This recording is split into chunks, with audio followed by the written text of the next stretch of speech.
What's up, everyone? Welcome to the video. Today we're going to take a look at how to change the battery in this Honda Civic remote key fob.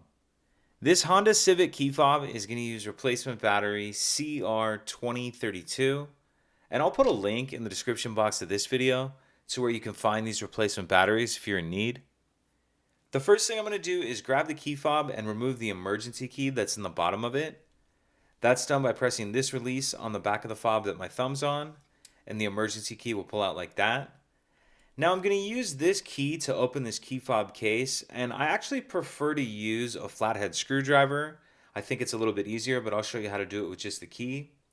So if we take a look at the bottom of the key fob, we see there's these two plastic pieces that kind of look like the letter E. What I'm going to do is take my key and kind of push down in between those just a little bit. It doesn't go all the way. Kind of push down like that so the key's right there. Then I'm just going to pry the key like this. And as I do that, you can see it opens the case. And I'm holding it up so the camera has a good angle. But as you do this, you want to try to keep your buttons facing down. So just put it in there, pry up like that.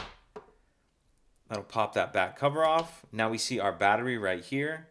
And you may be able to get this out with your finger, but I like to grab just a small flathead screwdriver or something similar.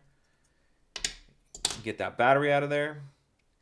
Now we'll grab our new replacement battery, and you want to make sure that you're installing that with the plus side up. And I'm going to tuck this edge in first that has this little metal clip in there. So tuck that edge in first like that, then snap it down into place.